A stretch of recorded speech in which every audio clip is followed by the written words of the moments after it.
Indonesia adalah sebuah kanvas keberagaman yang memukau, mempersembahkan kisah keharmonisan di tengah mozaik budaya, suku, agama, dan keyakinan yang beragam. Namun di balik keberagaman, sebuah harta yang tak ternilai, terkadang juga menjadi ujian bagi kesatuan masyarakat. Aksi pembubaran paksa terhadap ibadah jemaah Gereja Kristen Kemah Daud terjadi di Jalan Soekarno-Hatta, Raja Basa, Bandar Lampung. Suasana kota Tanjung Balai, Sumatera Utara mulai aman pasca kerusuhan yang menyebabkan 11 rumah ibadah rusak. Pada Sabtu siang tadi sudah tidak terlihat lagi ada konsentrasi massa. Massa meminta pengajian yang digelar di salah satu rumah warga ini untuk membubarkan diri. Massa menuding pengajian ini tak lain adalah perayaan Qadil Hum yang merupakan hari raya bagi aliran Syiah. Meski demikian, bukan berarti tak ada harapan untuk hidup harmonis. Perjalanan kami membawa kami ke sebuah kota kecil yang luar biasa, Jepara, Jawa Tengah.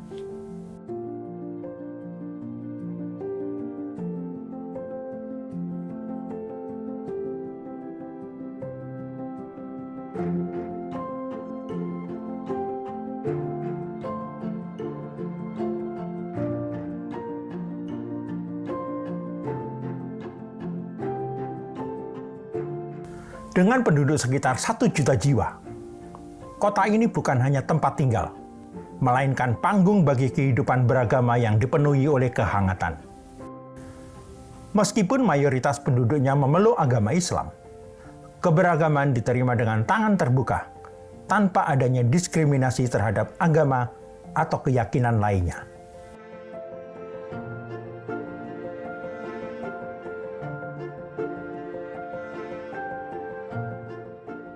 Dalam usaha kami untuk mendalami kehidupan beragama di Jepara, kami mengeksplorasi kisah masyarakat dengan beragam keyakinan. Seperti kunjungan kami ke salah satu tokoh umat Hindu di Jepara.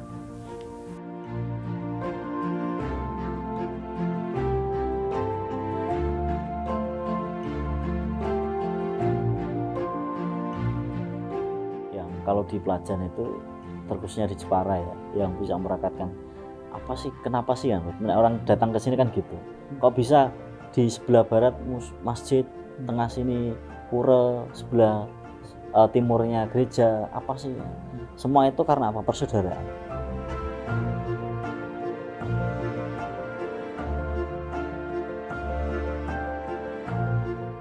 Konsepnya Pelajan itu ketika kita melaksanakan sesuatu kegiatan aja, keagamaan, kita selalu berbarengan.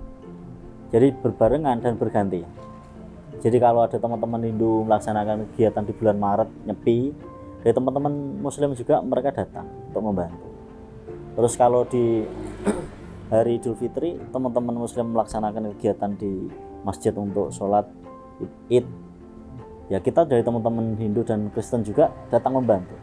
Sehingga itu membuat rasa persaudaraan itu kuat, sehingga tidak ada hal semacam yang jangan tanyakan ketika ada tidak sih yang datang, untuk sampai saat ini belum ada sama sekali, dan jangan sampai ada, karena tali yang begitu kuat semoga selalu bisa merekatkan persaudaraan yang ada.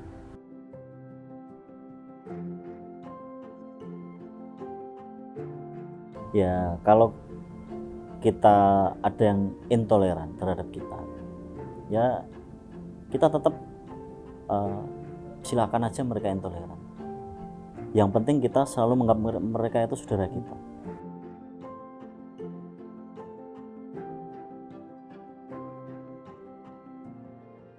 Kita selalu komunikasi dengan tokoh masyarakat, terutama pemerintahan desa. Jadi pemerintahan desa, tokoh masyarakat, tokoh agama, tokoh pemuda, semuanya kita undang untuk bersama-sama, kita diskusi bersama. Bagaimana sih kita ciptakan persaudaraan ini yang selalu sejuk, sehingga tidak ada orang yang dari luar itu masuk untuk membuat sesuatu yang berbeda di sini. Sehingga sebelum mereka datang kita sudah punya senjatanya untuk tidak mereka datang, kan gitu. Bahwa sesuatu yang harmonis tetap harus dijaga, dan keindahan itu harus selalu dijaga. Makanya kayak kemarin Pelajan itu dinobatkan menjadi kampung moderasi beragama. dinobatkan juga menjadi kampung Pancasila. Karena dari unsur masyarakatnya aja, dari tokoh masyarakat, tokoh pemuda, agama, dan pemerintah desa semuanya bersinergi.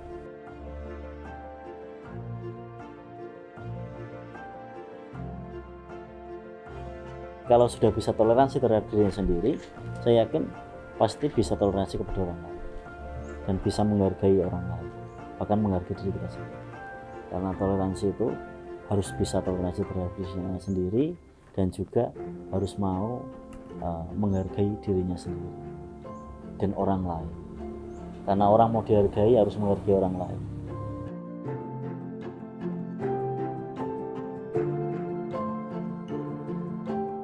Kisah inspiratif yang beliau bagikan mendorong kami untuk lebih memahami dan menghargai harmoni antar umat beragama di kota ini.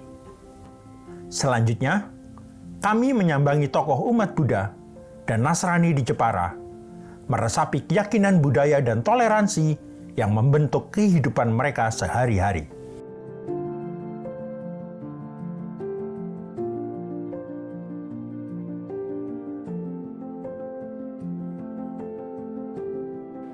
Kalau di desa sini, Desa Tanjung, Kecamatan Pakis Haji, toleransi itu sudah ada sejak nenek moyang kita.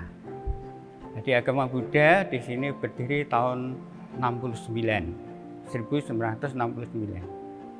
Sebelum adanya tempat-tempat ibadah yang mewah seperti ini, itu toleransi itu sudah berjalan dengan baik.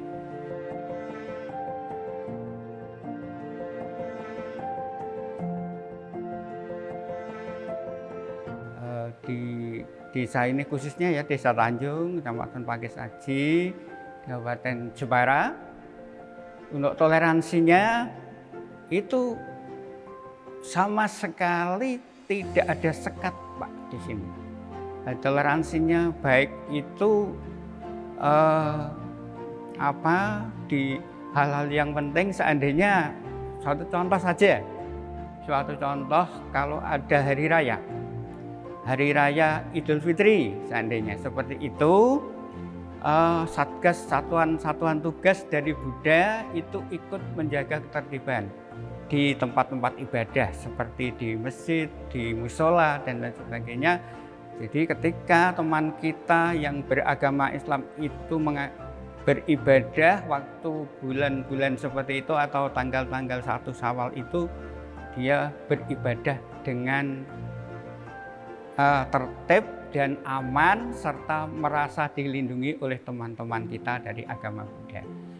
Begitu pula dari agama Buddha, seandainya pada ada perayaan Waisak, teman-teman kita Satgas dari agama Islam juga ikut membantu menertibkan, menjaga ketenangan, ketentraman sehingga umat Buddha melaksanakan ibadah waktu Waisak itu juga berjalan baik, tentram, damai, dan merasa dilindungi antara satu dengan yang lain.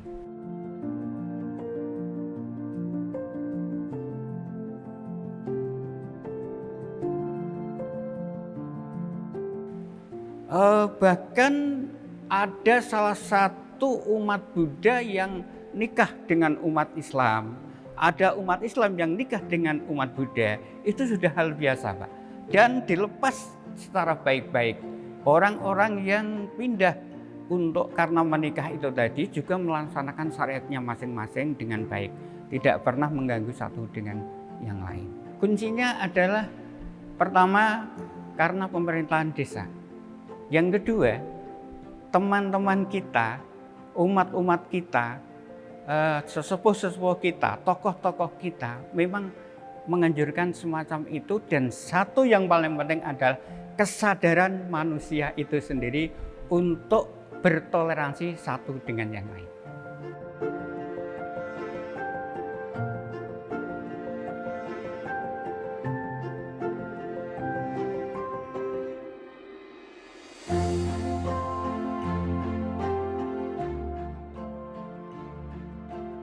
Salah satu tokoh Nasrani yang kami temui kali ini pernah mendapat pengalaman pahit ketika gereja yang ditempatinya mendapat masalah. Butuh waktu hampir 20 tahun untuk akhirnya gereja tersebut dapat digunakan kembali.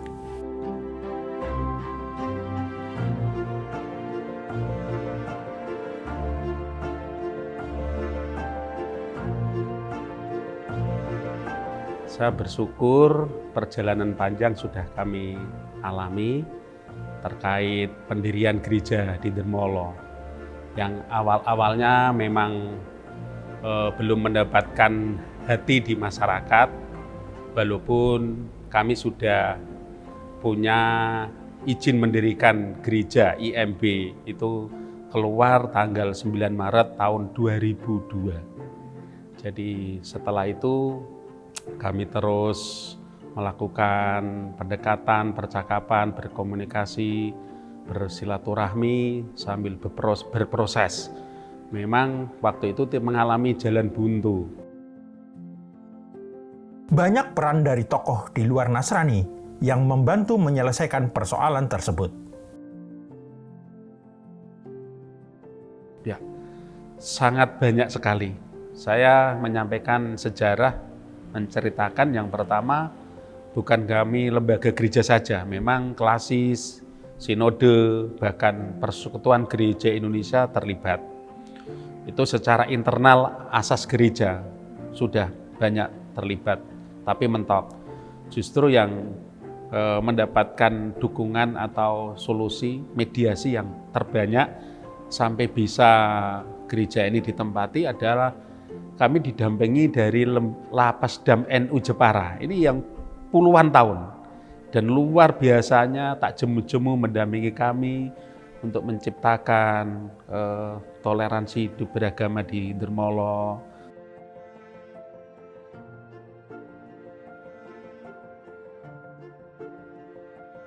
Juga ada Elsa Semarang, ada Gus Durian, ada LBH Semarang, dan banyak hal yang terkait untuk bisa duduk bersama, mencari titik temu solusi yang terbaik supaya gereja ini bisa ditempati.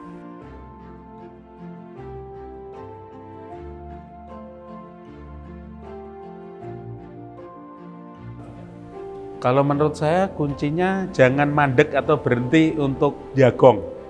Itu kearifan lokal. Kalau orang Jawa itu punya filosofi, wong rek dipangku itu mati. Artinya ketika kita memberlakukan orang, walaupun kita dibenci, ditolak, tapi kita tetap menghargai, menabur kebaikan, menerima apapun keberadaannya. Lama-lama, kalau batu aja lama-lama terkikis, apalagi hati manusia akan menyentuh kalbunya dan mungkin akan merubah pandangan cara berpikirnya untuk berbelas kasihan, untuk menerima keberbedaan, untuk bisa menghargai bahwa kita diciptakan Tuhan punya hak yang sama.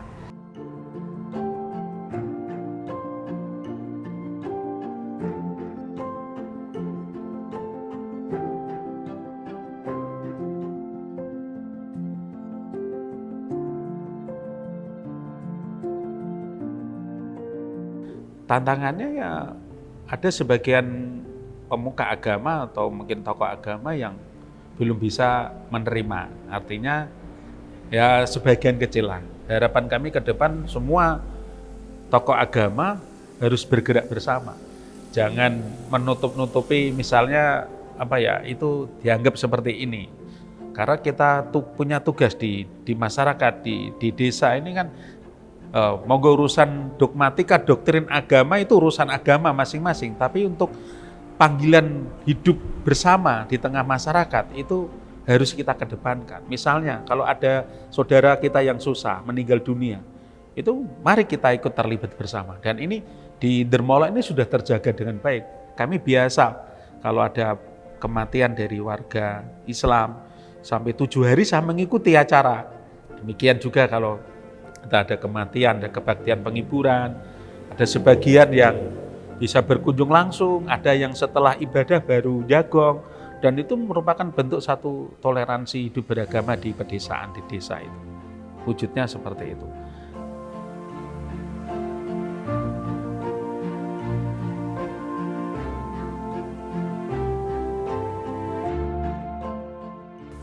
Di Jepara, yang dikenal dengan seni ukir kayunya, kehidupan harmonis tak hanya terjadi antar umat beragama, tetapi juga antar mazhab dalam Islam, seperti Sunni dan Syiah.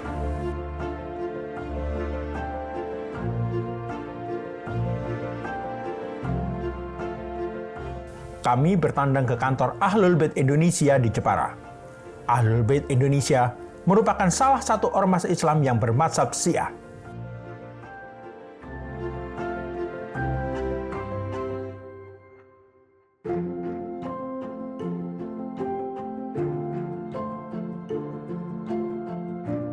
Alhamdulillah untuk di Jepara ini memang sudah terbangun komunitas yang sangat toleran.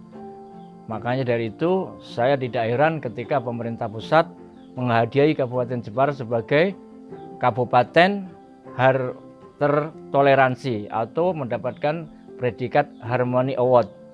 Itu memang kenyataan dan nyata di Jepara ini hubungan terutama antara teman-teman komunitas Syiah yang terwakili lewat organisasi Ahlul Bait Indonesia dan teman-teman Sunni maupun Muhammadiyah, kita saling berkolaborasi, bikin acara bersama, dan mereka masing-masing menyadari bahwa saya dari Syiah, kalian dari Muhammadiyah, dan ini dari bahkan kelompok-kelompok agama lain termasuk dari Kristen maupun Buddha, dan itu bisa berjalan selama ini dan tidak ada masalah.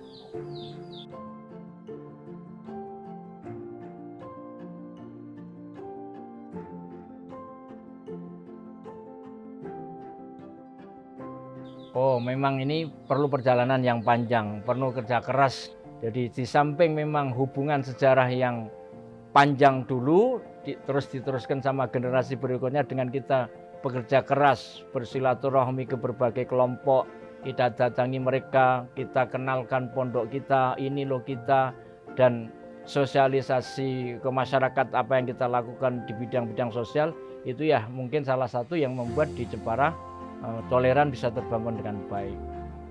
Bahkan kalau kita mau lebih jauh lagi, mungkin hanya ada di Jepara yang satu rumah itu suami istri, ada yang Syiah dan Sunni, anaknya Syiah dan Sunni, itu bisa berjalan. Bahkan ketika ada orang yang meninggal, kalau yang meninggal orang Sunni, yang imami orang Sunni, kalau yang meninggal orang Syiah, yang imami orang Syiah, dan itu berjalan dengan nyantai, tidak ada masalah. Masing-masing menyadari.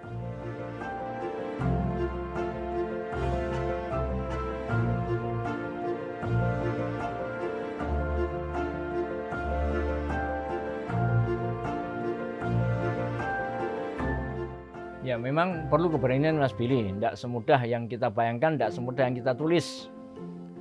Kita juga ada masalah, bukan berarti di Jepara ada toleran terus tidak ada masalah. Akan tetapi masalah itu kita sikapi dengan dingin, dengan keilmuan, tidak dengan keras seperti sebagian daerah, terus reaktif. Kita tunjukkan bahwa kita tidak seperti yang kau bayangkan. Kita tidak seperti yang Anda pikirkan. Kita tidak seperti yang Anda lihat di YouTube. Beberapa kali saya rapat di depan teman-teman pengurus pondok pesantren, saya katakan, kalau kalian mau mengerti tentang Syiah atau kita, ABI Ahlul Bait Indonesia, datanglah ke pondok kami, kita terbuka 24 jam. Atau datangilah website kami Ahlul Bait Indonesia.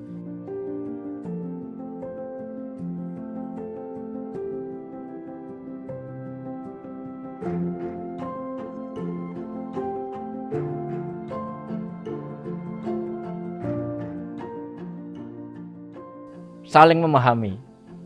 Karena menurut saya perbedaan itu mustahil dihindarkan, pasti ada. Akan tetapi kalau kita menggunakan naluri kita, perbedaan itu kan salah satu sunnah Allah SWT, tidak mungkin bisa dihindari.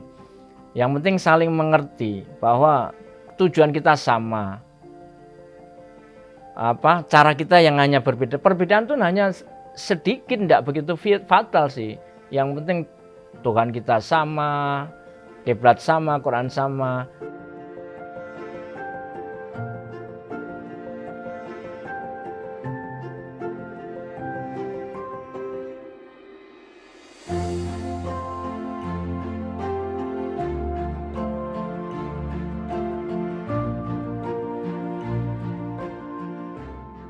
Bahkan saya ini punya keyakinan di Jepara ini orang Syiah tidak boleh takiyah, haram hukumnya, harus apa adanya. Kalau Anda takiyah berarti Anda ini tak pantas dari Syiah. Anda tidak punya keberanian sama sekali. Kita sholat tidak sedekap tidak akan diusir dari masjid. Saya jamin tidak akan diusir dari masjid di Jepara. Kalau ditanya itu jawab tidak apa-apa. Justru itu media dakwah kita.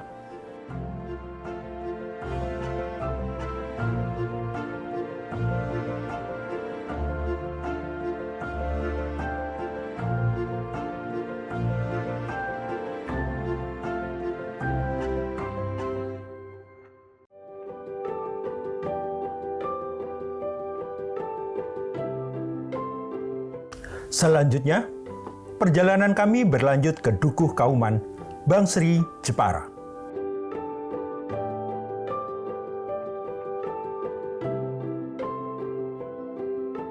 Di sini, kami berkesempatan bertemu dengan Habib Muhammad Bafaki, yang merupakan salah satu dari keturunan ulama Syiah Jepara, almarhum Ustadz Abdul Qadir Bafaki.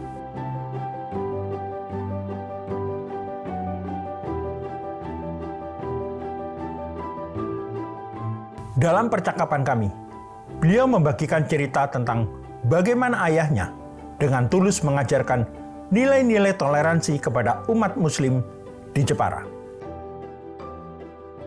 Saya punya abah ini, Ustadz Al-Habib Abdul Qadir bin Abi Bakar bin Muhammad Bafaki, di Candi masuk kira-kira tahun 48. 48, waktu itu di Candi saya punya abah sangat disambut antusias luar biasa sama oleh kiai-kiai yang ada di Bangsri dan di Jepara. Kira-kira di tahun antara 60-an, itu kan kemarin 48 sampai 60-an pindah di Bangsri, karena saya punya abah tidak mau dibawa di satu golongan, ya, dan saya punya abah ini dari seluruh golongan belajar di tempatnya abah. Siapapun yang muslim itu saudara saya, ya, tidak terkecuali. Dan siapapun mau belajar ke tempat saya terima. Dari golongan apapun, yang penting muslim. Itu saya punya abah. Dari mulai tahun 48 sampai wafatnya saya punya abah. Pondok Al-Khairat itu tidak pernah tanya kamu ini orang mazhab apa, kau ini golongan apa, tidak sama sekali. Alhamdulillah memang muridnya abah ini ya masuk di mana-mana. Jadi muridnya abah di orang Muhammadiyah ada. Muridnya apa di NU banyak, muridnya apa di PNI ada, ya.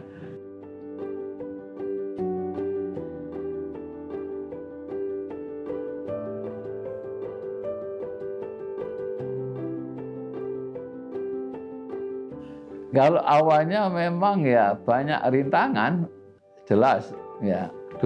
Dan banyak juga yang asalnya muridnya saya punya abah ini juga ya jadi rintangan abah. Karena apa?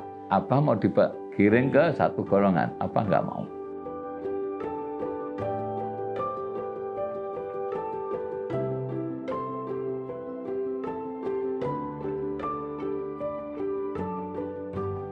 Silaturahmi.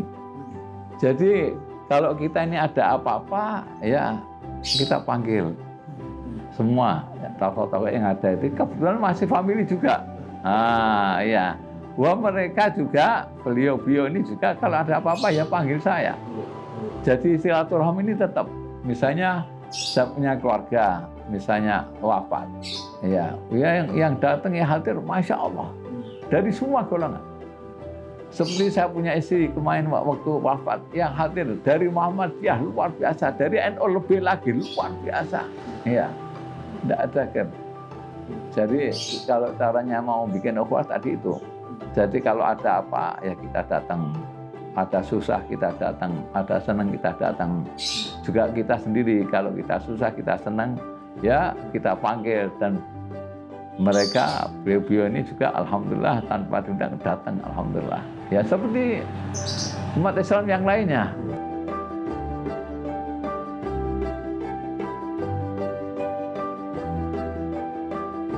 Apa-apa harus ada perjuangannya ya. Ya, tidak mungkin harus sudah. Jadi ya dari ikhwan kita sendiri sebisa mungkin ya harus nyelondoi kalau bahasa Jawa. Kalau bahasa Indonesia apa ya? Ya, jadi merangkul. Ya, merangkul ini bukan hanya di ucapan, ya, dipraktekkan.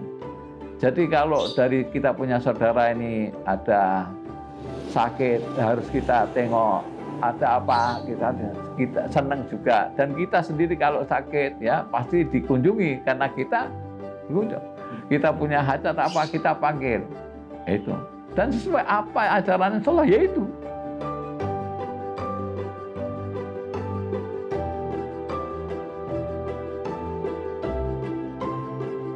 Jadi wawasan keislamannya itu harus yang betul. Karena apa? Kalau dia punya wawasan Islam pasti toleran. Pasti toleran. Orang yang punya ilmu Islam, wawasan Islam pasti toleran. Artinya orang tidak toleran berarti kurang memahami Islam yang sebenarnya.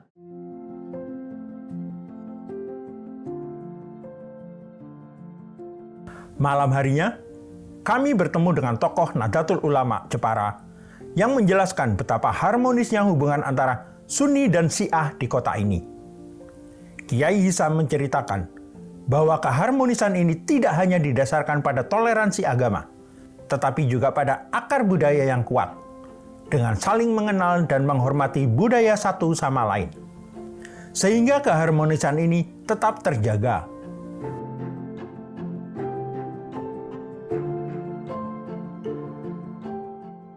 Pertama-tama kita akan melihat dulu realitas sosial budaya Jepara secara historis. Jepara itu secara historis sudah mengglobal dari mulai Ratu Kalinyamat, Pate Unus, Ratu Kalinyamat ini sudah mengglobal. Sehingga budayanya adalah budaya terbuka. Itu tidak lepas karena Jepara ini adalah pesisiran. Kemudian yang kedua, di samping Jepara itu pesisiran, sebenarnya budaya itu juga Jepara itu juga punya gunung, makanya budayanya pegunungan. Nah, perpaduan antara pesisiran dan pegunungan inilah yang menjadikan culture, membentuk budaya Jepara itu kuat.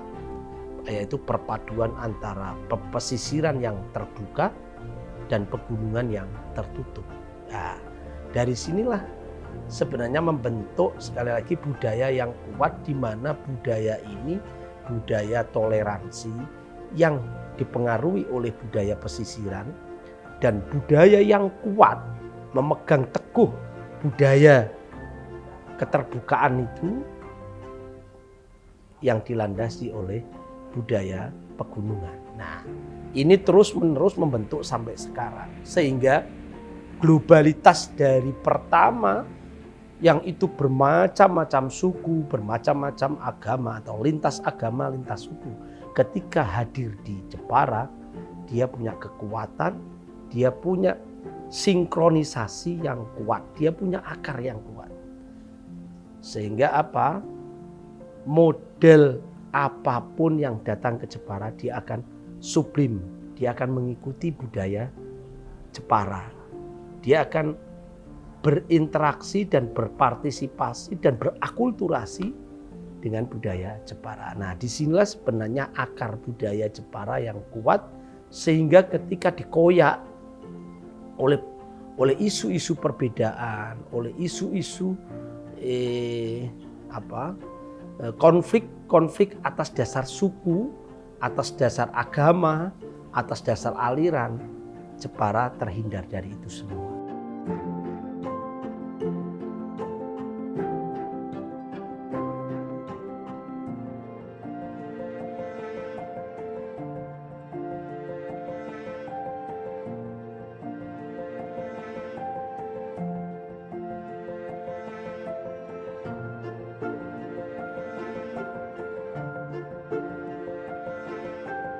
Antara Sunni dan Syi'i, kenapa di sini tidak ada sama sekali cekcok seperti yang di sana-sana, attack atau perselisihan?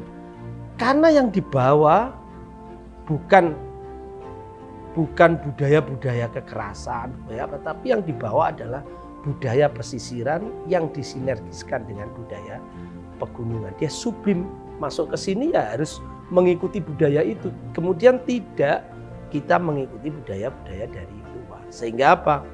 Orang Syiah ikut berjajenan, ikut tahlilan. Orang Sunni, ketika orang Syiah umpamanya ketika teman-teman lintas agama duwe gawe, punya gawe, manten, sunatan, mereka ikut berbaur, ikut buo. Dalam bahasa kita melu buo.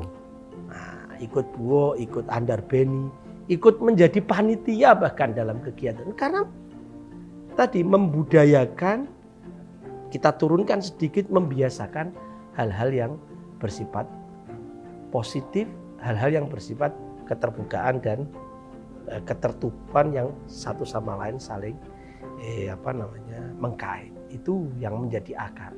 Makanya di oka-oka nggak bisa Jepara.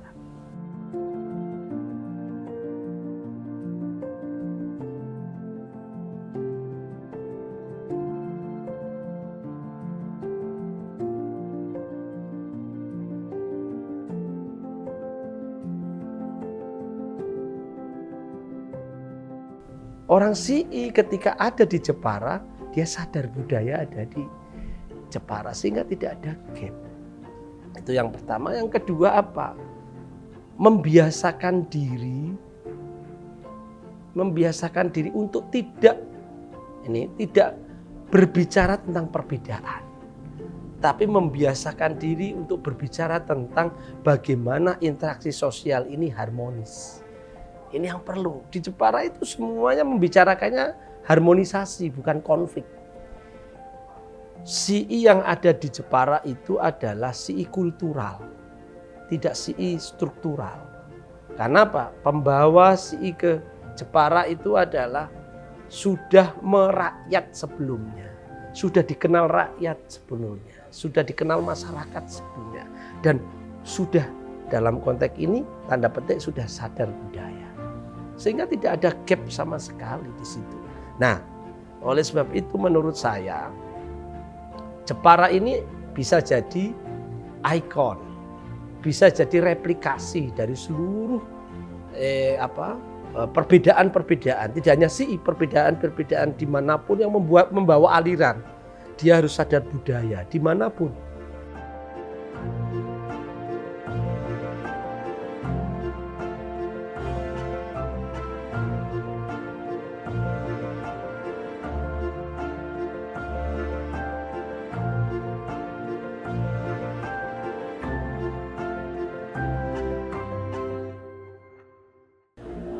Jepara sudah kondusif, sudah bagus. Yang kita antisipasi adalah pengaruh-pengaruh dari eksternal. Ini yang penting.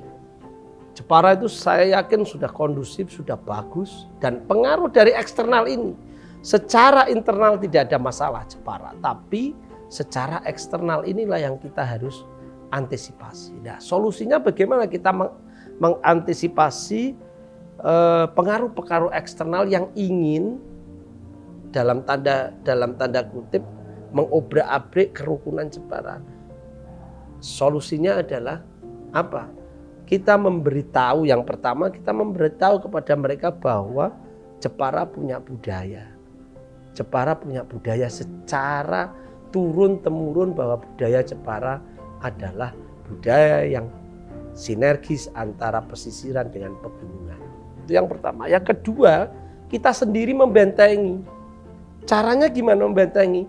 Caranya adalah bagaimana kita satu sama lain ini terus memproduksi, reproduksi namanya. Hal-hal yang sebenarnya turun-temurun yang kita lakukan. Apa? Interaksi sosial. Contohnya lagi apa? Mauludan bersama, pawe bersama, manakiban bersama, dan seterusnya. Hal-hal yang bersifat komunal ini akan menjadi kekuatan yang luar biasa. Jadi one by one kemudian kumpul, sekali lagi tidak berbicara lagi tentang akidah, tidak berbicara lagi tentang syariat. Itu sudah tuntas. Itu masing-masing punya kepercayaan, punya akidah, punya syariatnya masing-masing. Yang kita bicarakan adalah bagaimana wadah budaya ini tidak gripis, wadah budaya ini tidak digerogoti banyak orang. Yang itu sudah menjadi panduan seluruh masyarakat.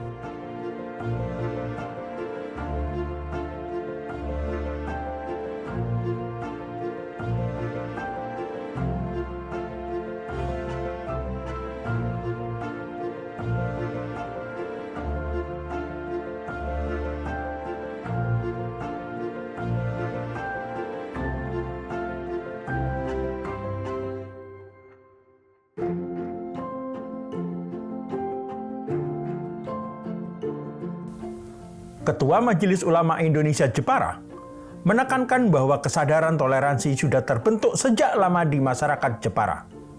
Kunci keberhasilannya menurut beliau adalah komunikasi intensif antar semua tokoh umat beragama dan mazhab dalam Islam.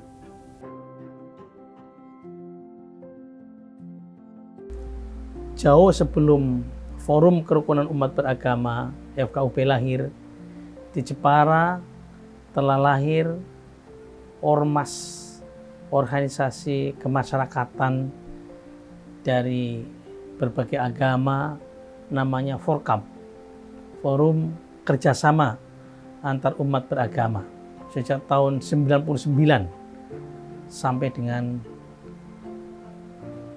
wujudnya FKUB. Ini artinya kesadaran untuk hidup bersama dalam suasana guyub rukun, meskipun berbeda agama, berbeda keyakinan, ini wujud di Jepara.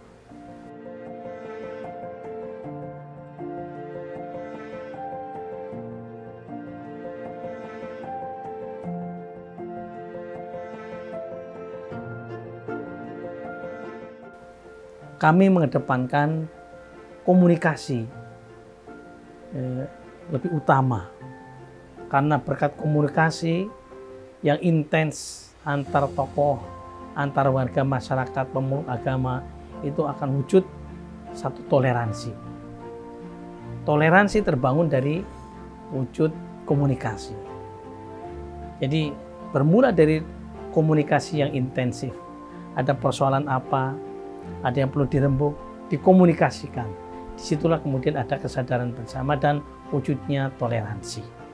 Jadi sehingga pesan moral bagi kita adalah bahwa komunikasi merupakan pintu pembuka wujudnya toleransi.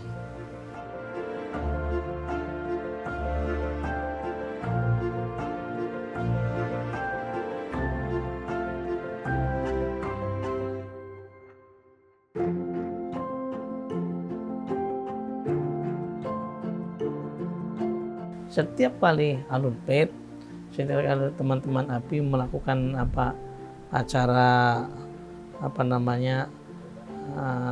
arba'in, kita undang, kita hadir, FKU hadir dan diberi porsi untuk menyampaikan pesan-pesan. Kami pesan tentang bagaimana toleransi, pesan tentang ayo kita NKRI harga mati, mari kita hidup di Jepara, kita mengais rezeki di Jepara, beranak pinak di Jepara, kemudian kita ingin Jepara masih ada, sebagai bagian dari Indonesia harus ada, maka ayo kita bersatu bersama. Ada satu pertanyaan dari masyarakat, loh itu kan Ahlul Bait Syiah itu kan pernah difatwakan oleh MUI pusat sebagai organisasi terlarang.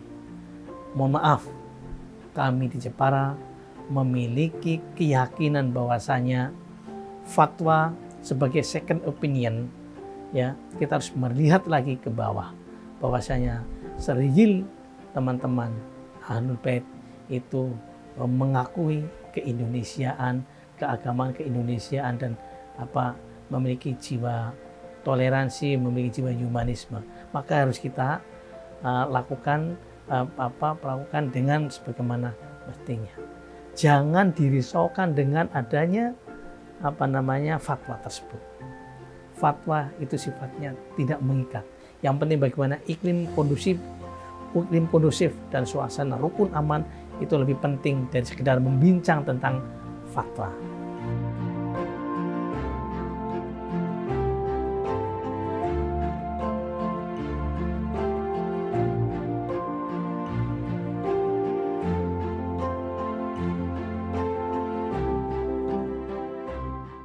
Jadi ngomong kosong kalau mari kita wujudkan iklim toleran tetapi hanya di mulut. Karena sesungguhnya toleransi itu bukan hanya di mulut tetapi dalam perilaku keseharian. Maka sekali lagi kerukunan menjadi garda depan dan kerukunan harga mati bagi warga masyarakat Jepara.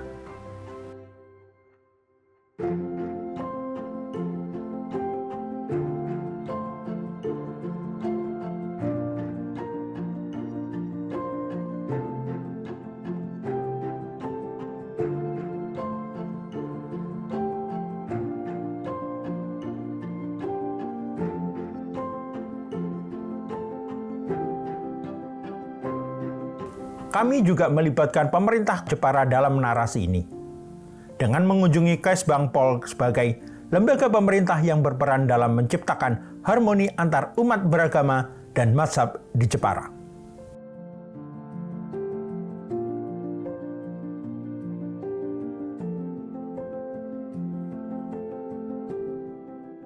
Kami dari pemerintah, khususnya dari Badan Kesatuan Bangsa dan Politik, alhamdulillah saya sebagai pimpinan di lembaga ini, tentunya apa yang disampaikan oleh Pak Willy ini menjadi suatu tugas kita, di mana tugas pemerintah itu mengayomi semua yang ada di wilayah Kabupaten Jepara, baik itu masalah agama, masalah aliran, suku, dan sebagainya.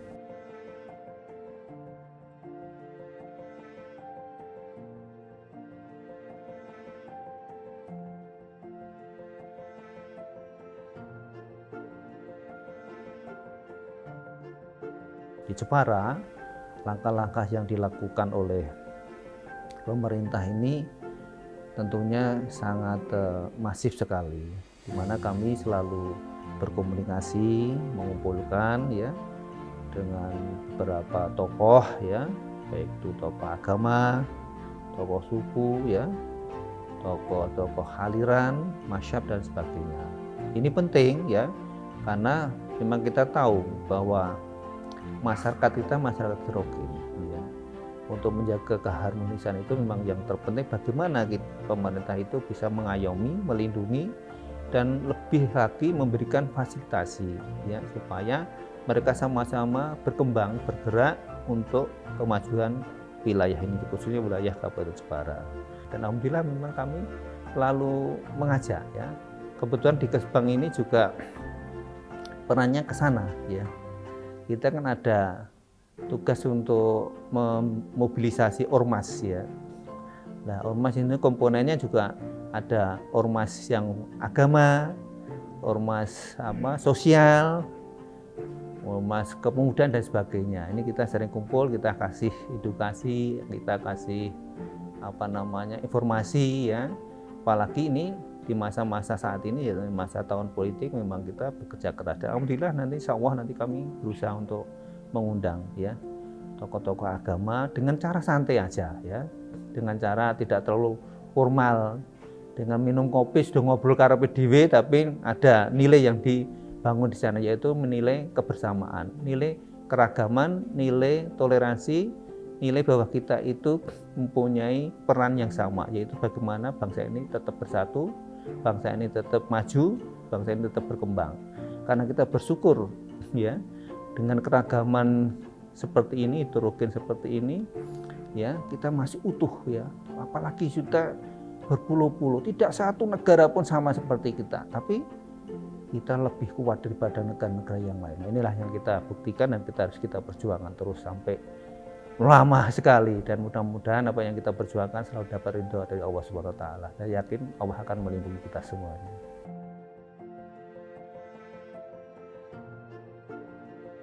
Memang tantangan yang dihadapi ini cukup lumayan ya, karena kadang-kadang kita dihadapkan antara realitas dengan regulasi kadang tidak seirama, sehingga munculkan letupan-letupan kecil. Nah, ini perlu kita berikan pemahaman, ya, terutama kami, karena kami tahu persis tokoh agama, tokoh masyarakat itu sangat berperan sekali. Maka kita harus ada kedekatan dengan mereka, kita kasih kejelasan bahwa aturan main seperti ini, regulasi ini seperti ini, ya.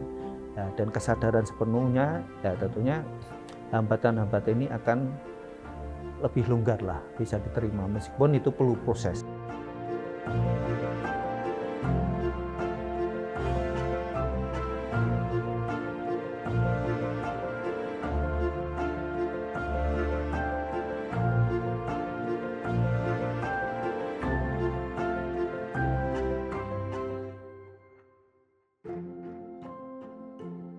Ya, kalau di Jepara saya lihat alhamdulillah bagus sekali ya.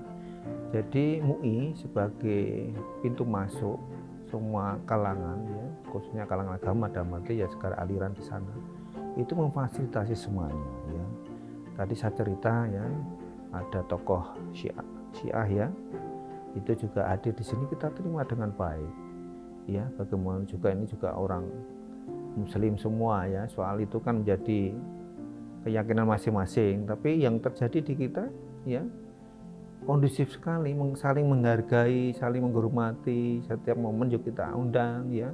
Dan alhamdulillah juga beliau-beliaunya juga hadir, Syiah juga hadir, dari NU juga hadir, dari P3 Muhammadiyah juga hadir, di kalangan yang lain juga hadir ya. Bahkan yang namanya kepercayaan juga kita hadirkan. Ya bagaimana memang kita sudah ikrar bangsa ini sudah seperti itu ya.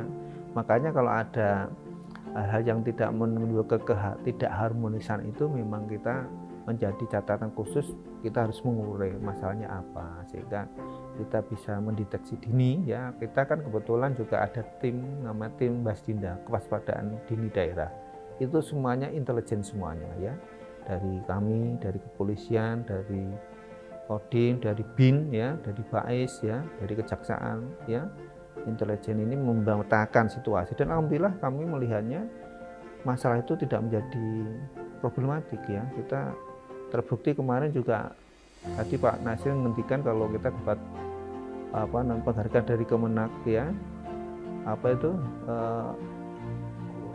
Words Harmony ya, Harmony Words itu ya. Jadi ini satu bentuk bahwa kita itu terjaga ya dalam menjaga harmonisasi antar umat ya, umat beragama. Ya, alhamdulillah Pak Willy, Jepara aman karena kita juga tahu persis ya, Jepara itu daerah pojok, bukan daerah lintasan. Lalu kita sudah tidak harmonis ya orang nggak mau ke sini, kalau nggak ke sini ekonominya terganggu ya.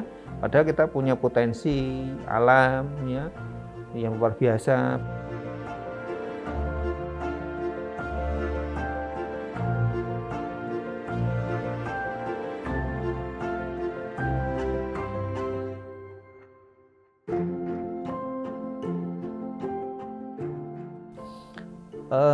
Harmonisasi itu harus dibangun dari kedekatan kita dengan semua kalangan ya. Dari kalangan ada kalangan agama, kalangan aliran ya, kalangan suku ya, dan sebagainya ya. Ini penting supaya harapan-harapan kita, kondisi yang sudah kita bangun ini terjaga terus ya. Syukur-syukur terbangun dengan lebih baik. Makanya strategi yang sangat kita kembangkan adalah membentuk komunitas di suatu desa dengan memberikan label, yaitu seperti tadi saya sampaikan ada label desa toleransi, desa Pancasila, apa istilahnya itu kampung Pancasila monggo, kampung toleransi silahkan. Nah ini menunjukkan satu karakter tersendiri karena bagaimanapun juga kehidupan ini kan bergantian, gitu. Tapi label itu kan tidak hilang, gitu. Kalau sudah ada label desa kan tidak hilang, anak-anak muda kan akan terbawa oleh label itu. Tapi kalau tidak ada label, tentunya kalau yang sudah kita memberikan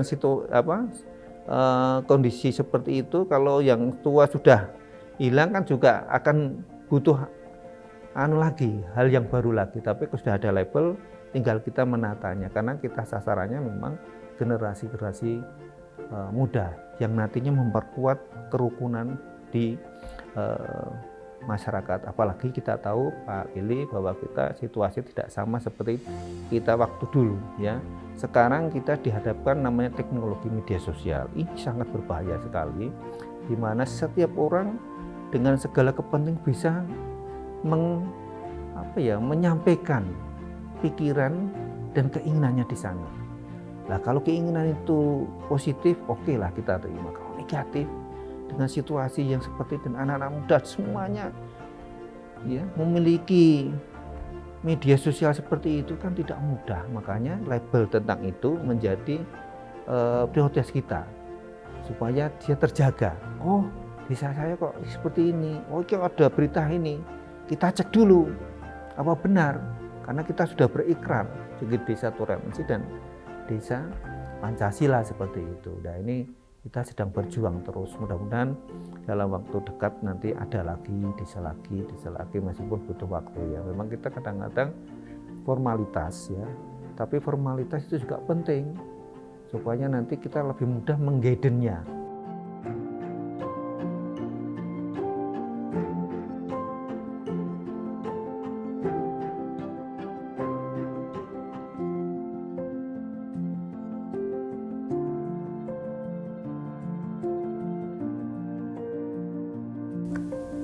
Selain itu, kami berdialog dengan seorang tokoh agama Jepara yang menjelaskan bahwa harmonisasi di Jepara melibatkan banyak pihak dan melalui proses yang penuh kesabaran.